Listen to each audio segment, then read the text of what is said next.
Our top story tonight at 6, with COVID cases surging, several local hospitals are offering relief for people who test positive.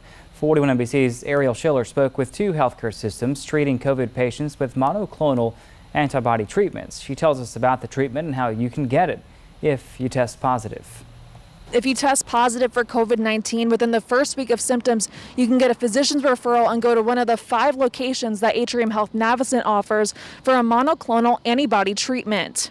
The Georgia Department of Public Health reported more than 6,000 COVID-19 cases Thursday. Dr. Sandy Duke, Chief Clinical Officer with Atrium-Health-Navicent, says the treatment is an intravenous infusion of antibodies against the virus. If given within the first week of the onset of symptoms, it can help reduce symptoms and decrease complications and potentially limit the need for hospitalization. Houston Healthcare is also offering the treatment at their healthcare pavilion. Sheldon Maddox, Director of Post-Surgical Rehab and Educational Services at Houston Medical Center, says you can get the treatment from them if you have a COVID positive test and a comorbidity under the emergency use authorization. The comorbidities include high blood pressure, diabetes, asthma, pregnancy, or if your body mass index is over 25. Maddox says they've treated about 2,000 patients in the past 3 weeks. The earlier you get treated, the better you are. And we're seeing a lot of great results from these patients. We're having patients literally call us back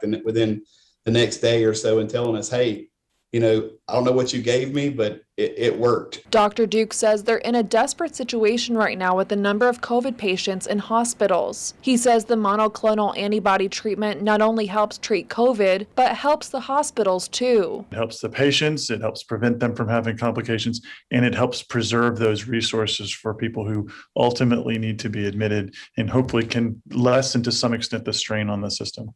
In Macon, Ariel Schiller, 41 NBC News. Both health systems encourage everyone to get vaccinated if they haven't already.